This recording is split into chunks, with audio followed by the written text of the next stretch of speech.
shit if you ain't ready to get hit. Well, allow me to drop some knowledge. You have to disagree. I saw the Sailor Moon outfit.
Oh, let me turn the camera. My bad. I done gave y'all a whole tour of my house. My bad.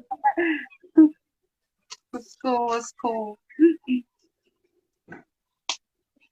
How you doing? I'm alright. I'm a little worn out, to be honest. Excuse how much I didn't try today. Yeah. I'm just worn out, man. I work so freaking much, and I feel burnt out for sure.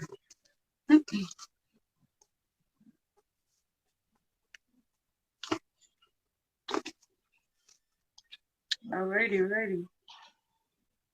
What's good, my BMF Army?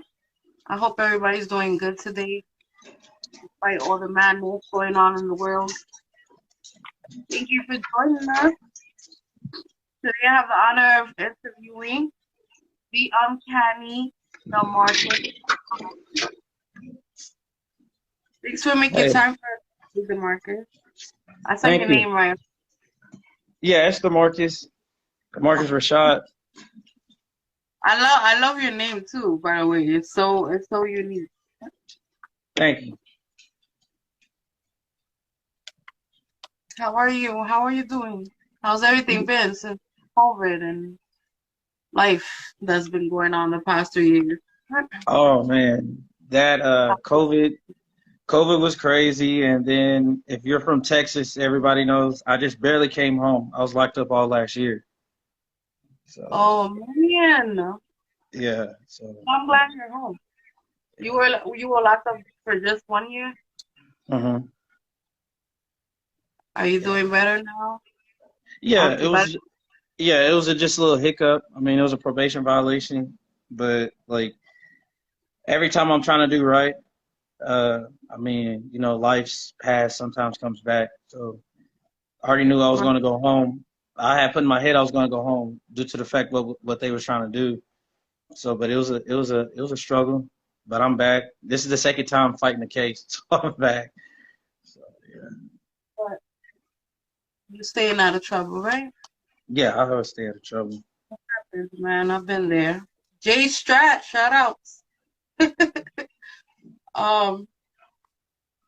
So let's start off with how old you are. Where were you born? Where are you from and stuff?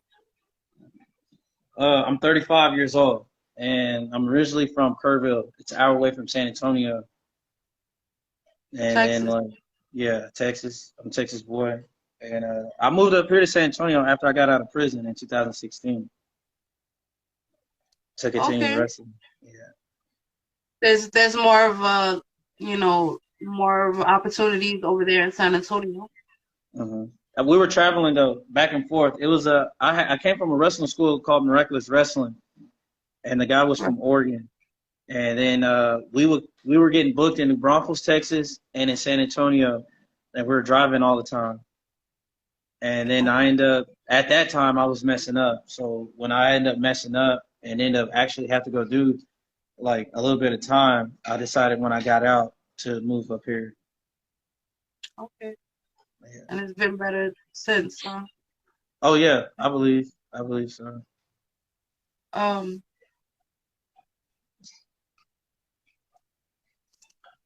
so from what age did you get into wrestling? Who were your inspirations? That what was the that moment where you're like, this is what I want to do. Uh, I don't.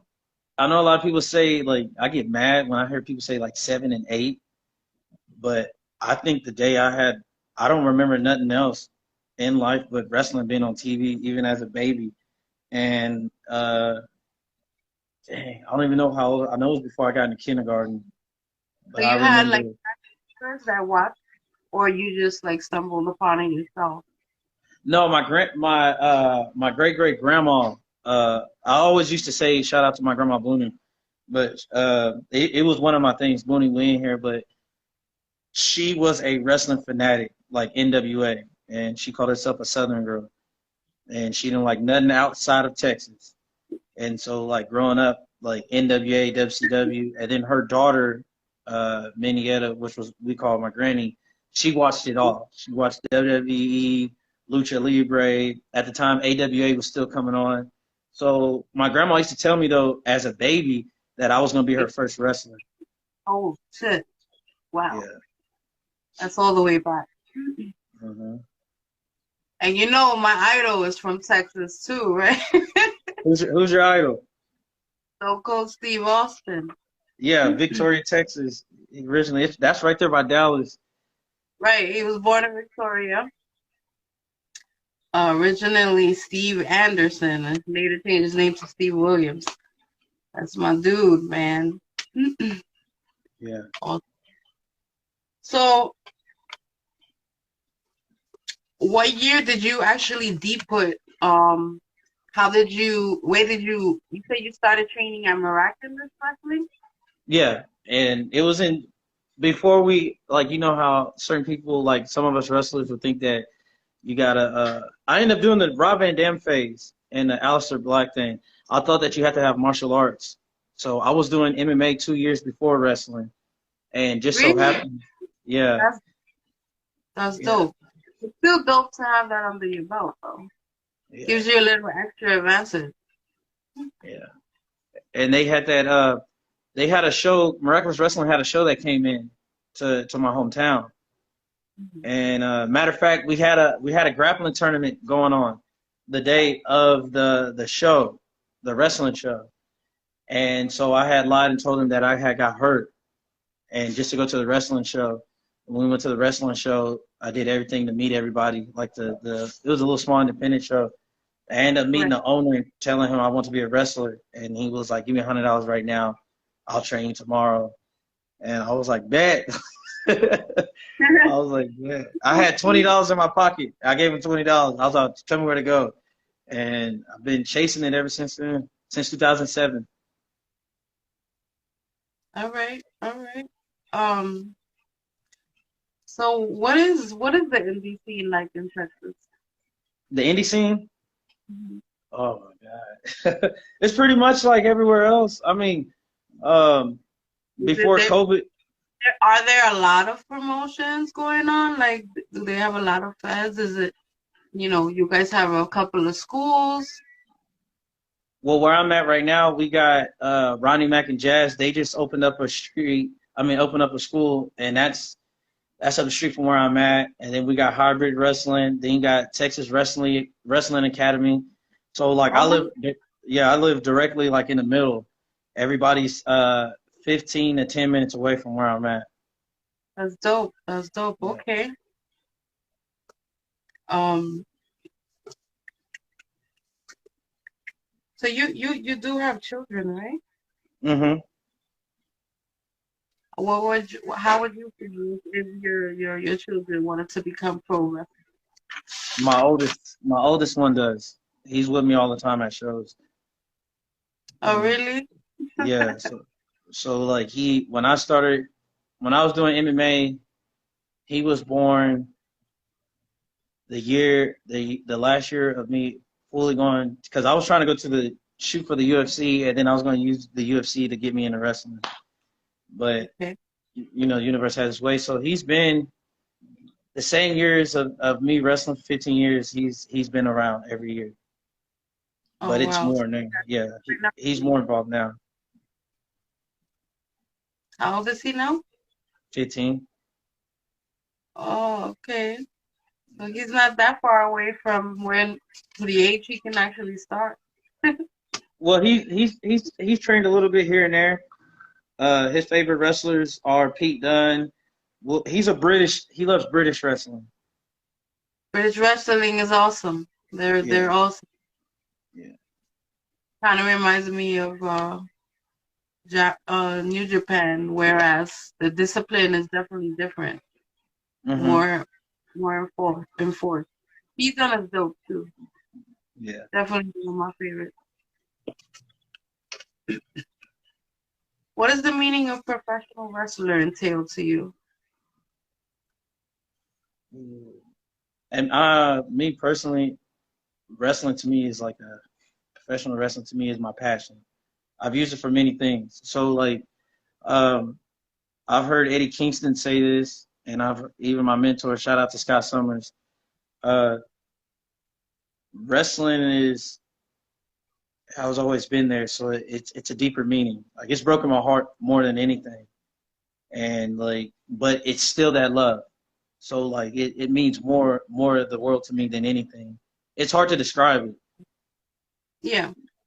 So it's like wrestling has a deeper meaning. It has its good. It has even though it has its bad, it's always been there to comfort, to give you that seal of the day, to know that even if you had a bad day, there's always that memory or something that you can do in wrestling that's going to give you that memory to look past whatever happened, no matter if you lost a family member or like anything in life. That's how I use it. So it's a deeper meaning to me. What goes on in your mind when you're in the ring? Take us to I can, wrestler's mentality. man. Well, since 2017, I've been like one of the top heels here in San Antonio. So like right when that 10 minutes before, well, I'm my character 10 minutes before I come out that curtain. And wrestling to me is like I'm expressing myself without getting in trouble. But I got the whole world looking at me. And I'm about to give y'all a show. But I'm also about to show this dude that I'm a bad cat and you messed up tonight. Especially if it's a title match. Every match to me is a main event. Whether I'm on the pre-show, the opener, or the mid card. So like I'm showing everybody what I was denied as a kid, and I'm about to go 100 up. Just so you know, I'm gonna cut that part out the video. That's my absolute favorite answer I think I've had. One of my favorite answers to be. Because that's exactly what I feel if I were. Because, not a lot of people know this, but back in the day, me and my friend started training when she was 18. I did not follow through, but definitely feel like if it's your passion, what you just said should be on every pro wrestler's mind. So I love that. Much respect.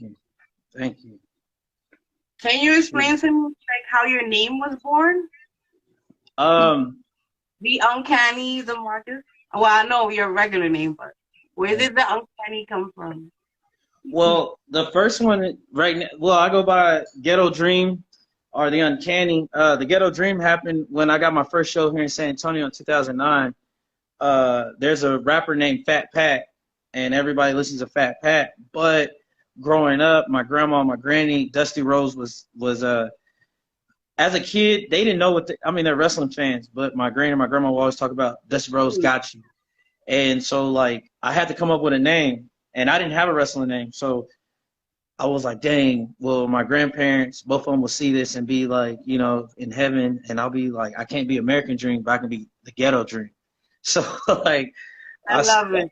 Yeah, I started off with that. And then here recently in 2018, I had started the Bushido Kings. and I kept saying I got unnatural talent, like I'm supernatural.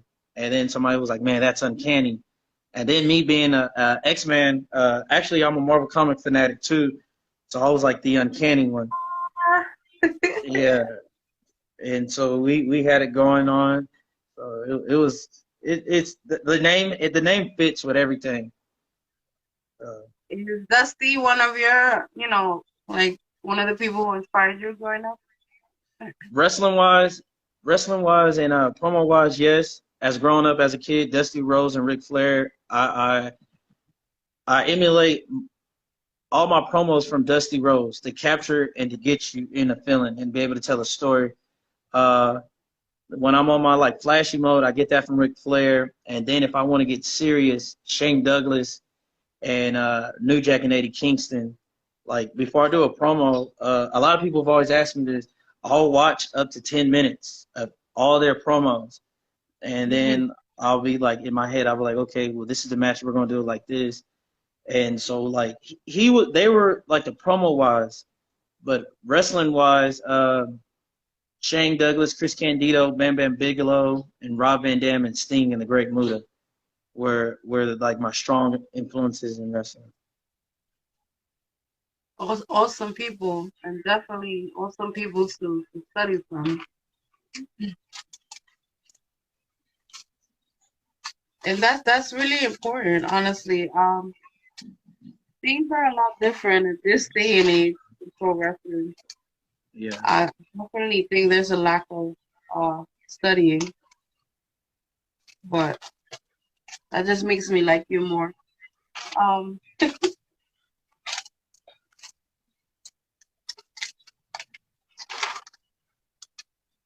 Tell me about a time that you consider a proud moment in the business so far for you. A power movement. Proud moment. A proud moment. Yeah. I, the day Ron Simmons won the title in 1992. No, for you, for you. For me, in 2000 and I have two of them. In 2018, I was wrestling Rodney Mack in Anarchy Championship Wrestling, Okay. and I was sitting on the like I had to, like my character. You still have to be intense, but he couldn't show it. That he was like I was starstruck, and the referee was like, "Bro, your face changed." And while Rodney Mack is walking out, I'm like, "Bro, just like a year ago, I was in prison. Like, I was like, I'm about to wrestle Rodney Mack, bro. Like this don't get no better, bro. Like I told myself I'm gonna get it, and then in 2019, the day we did a battle royal and we wrestled New Jack, that was like uh, Oh I'm getting man, yeah, I'm getting emotional thinking about it, but it was a dream come true. But it was something that you never think that would happen. You know what I'm saying? And I remember us looking at them. We had here in San Antonio so many promotions. If you live in San Antonio, you can double book yourself, and everybody will work around the schedule. So I was a TWA, yeah, I was cruiserweight champion at TWA, and I had the battle royal with New Jack at Heavy Metal. And while we're doing, yeah, and I hit my head on the pole oh before my, we went up. Yeah, so I thought I was gonna have a concussion, and my homeboy, who's like my tag partner, I'm like, bro, is my head busted open? Like the mat slipped, and I hit my head on the pole, whatever, and I thought I was split open. It was hurting, and he's like, get the fuck up. We're gonna meet New Jack. Like our dreams coming true. Hurry up. So, because right after that match, we had to leave, drive 10 minutes up the street, and when we did that, like I still was champion. Drove up there. Um, as soon as we get up there, you see New Jack, and you like you don't know what to think. But like the 7-year-old kid was in my head, and then I start thinking about like, damn, you ain't never supposed to do this. Like I never thought in my eyes that I'll be facing New Jack. That night was the night that we were at Heavy Metal. They wanted me to stop being uncanny, and there they wanted me to bring up the Ghetto Dream because he's like a hardcore thug and Right. like this gangster dude. So that night, it's like New Jack's here, and I'm debuting my character as the Ghetto Dream that a lot of people here find offensive here in San Antonio or whatever. And the battle royal was going on, and you know when you hear that bomb drop, I remember like in the back, like he was like, "Well, some of y'all can do this. I don't want you to face. Like, don't be scared when I come out. Like, show like you don't give a fuck." And so like Right. I'm taking the tape off, and like his music hits, and you're thinking to yourself like, "Shit, I'm not watching TV. Like this motherfucker's coming." And I remember taking my tape off, and the fans were like, "Oh, he's coming!" And I remember looking like I ain't scared of that nigga, like you know. Sorry to say it like that, but I was like, "I ain't scared of him." Like that's what I was telling him. And you see the trash can come over, and you're like, "Shit!" Like somebody's gonna watch, some kid's gonna watch this, and no Mhm. matter what he's going through, he's gonna be like, "Man, like." Somebody in that match, or even New Jack, they love, and it's somebody in that match that they were like, that was my favorite wrestler. He made it. You know, that's what it puts in my head. And when that Right. trash can hit, and I got tore by him, like that, that moment right there, like he split me open. But the next day, um, I laid in my apartment on the living room floor and couldn't believe it. Like it was It was like, surreal. dude, yeah. I was like, I just wrestled New Jack. Like, it That's was the. it yeah, it was a blessing. That's yeah, I that's think it one of the takes great ones.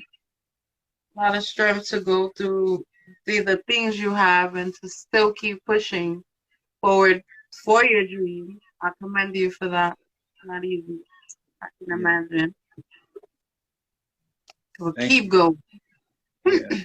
Well, right now I use like I lost my mom in April, so like I Oh use that. Yeah. my So she died a week after Scott Hall died, and oh yeah, my God. and the reason why I remember that is the Thursday Scott Hall died. My mom was the last time I got to talk to her before she went into a coma. She had stage 4 cancer. And it was a hard thing to deal with last year being locked up while she was, because one Being day, to be here. yeah, we would call all the time, and she took care of one of my bullies, and I couldn't hear from her for 4 days, so I started tripping out.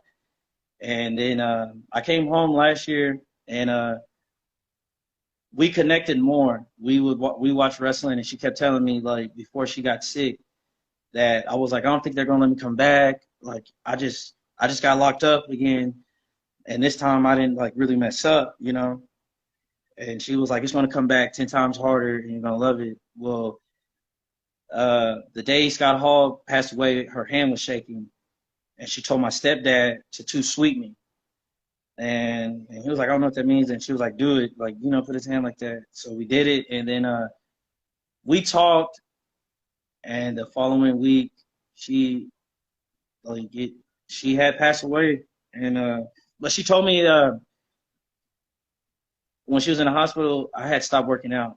So she told me, she's like, you look sluggish. And I was like, well, you're in here. I don't know what to do. Like, because I was living with her. And so she was like, don't quit wrestling until I say quit. And she never quit.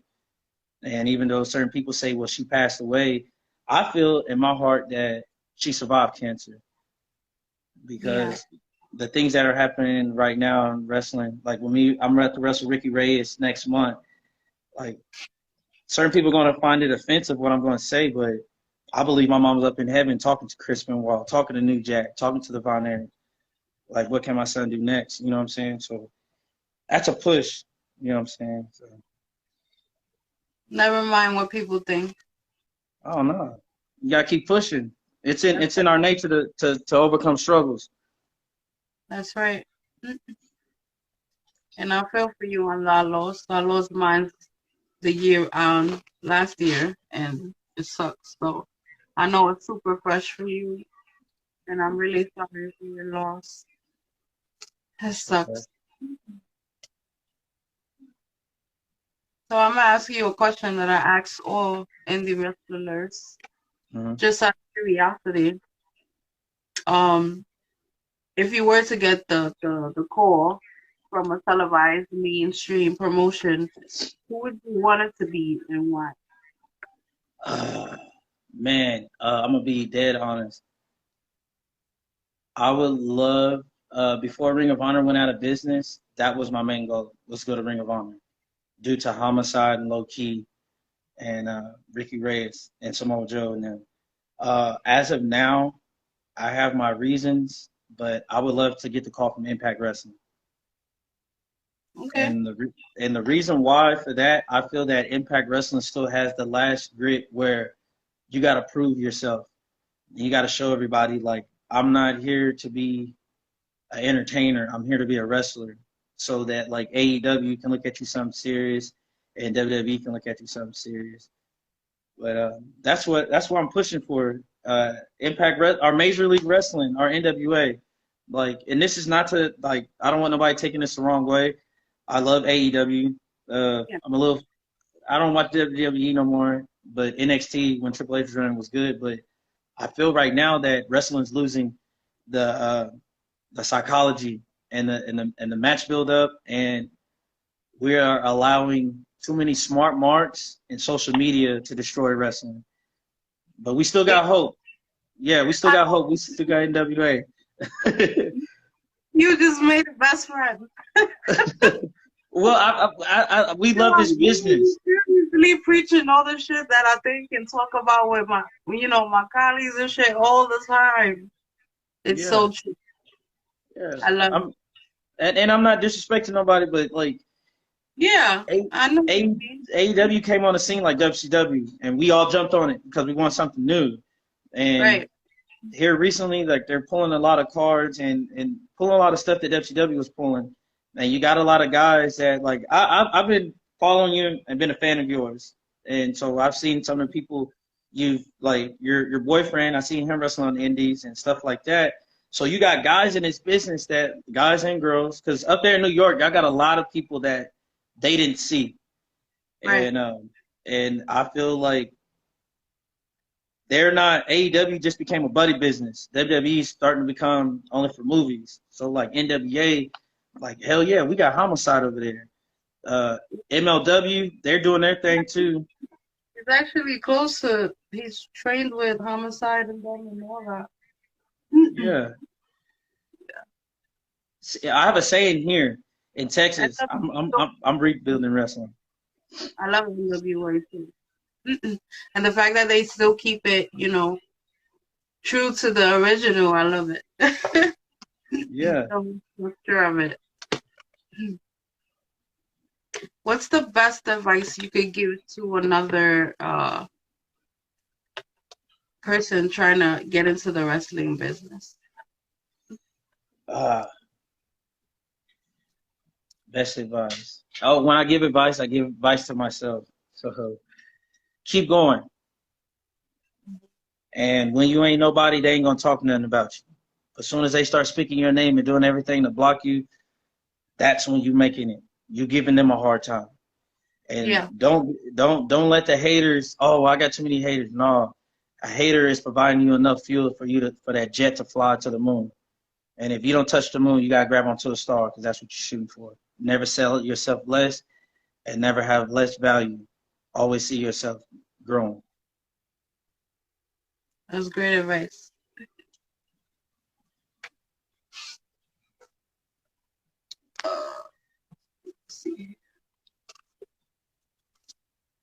So what do you hope to be remembered by when your time in the business is done? What is your ultimate goal? My ultimate goal? Going as far as you can, what do you want people to be like when they think of Damarkus Uncanny? I want it to me right now because like it tripped me out when I have certain people talk about that they're fans of me, and like I got a cousin that said I inspired him. So like my whole thing is in life that I want to be an inspiration to those who are like to the kid that didn't want to play basketball or football and want to watch wrestling and shoot for wrestling, I want to inspire him. And for like all the brothers and sisters that's locked up in the penitentiary and that feel like they ain't got nothing else when they get out, when they see me on TV, like, oh boy, changed his life around, I can do it. It don't have to be a wrestling. I want my story to inspire other kids to follow whatever dream, and even those who've done time, and even those who are homeless that catch it. Like, one day my story's gonna be told, and when it does, it's gonna inspire and spark enough foundation to move the world. I believe that. That's right. Especially, not to bring up race, but race is a thing. And Yeah. In the wrestling business, you don't see so many, but so many people of color that, get pushed and get to be champions for a extended period of time. It's not easy. And, having that determination, all of that, definitely determined by your drive. And, everything you said is on point. And I wish nothing but the best, and I want to see you at the top. And anything I could do to help that, I'm here. Thank you for letting me be on your show. Like, this is long. If you ever come out to New York, definitely get in with the project as well. But definitely let me know. All right. Well, they're shooting right now for me to come up there and wrestle. There's a guy from New York down here. I had talked to him last week, and there were some promotions. And then I got to check my email. I had sent this email to these people before COVID. I don't know if it's Capital City Wrestling up there in New Jersey or something like that. Yeah. I don't know. I'm pretty sure y'all got like a million companies. Like here in San Antonio, there's 13 companies. So like. Right. Yeah. Definitely. But thank you so much. Pleasure talking to you today. Do you have a YouTube channel? Yeah, it's Uncanny, Damarkus Rashad. Or no, wait, take it back. It's Damarkus Rashad Wrestler, because I didn't know how I was trying to develop it. So you got to put Damarkus Rashad Wrestler on there, and that's it. And I just barely got a TikTok too, so so I'm putting that on there. TikTok is what? Uncanny Damarkus. Okay, cool. That's really. Where you stay up, Damarkus. Keep being you and keep doing your thing. All right, I appreciate that. Thank you for all the knowledge you just dropped. I love it. And maybe you could come back in the future. I do a lot of wrestling shows too, or I would love to have you back. Yeah, I appreciate that. Oh yeah, shout out to you too. I see you over there. Like, you got about 1 million projects. I'll be like, at first I was like, she got time. She over there moving like DJ Ballad right now. Like, I know. And I'm really sorry that I had to, reschedule, and I'm sorry. I'm a grinder as well, and I definitely trying to make it to that next level, like we all are. So you have a good one, and we'll speak soon. My BMF artist, subscribe, follow Damarkus, and I'll talk to you soon. May the 4th be with you. Thank you so much. Later.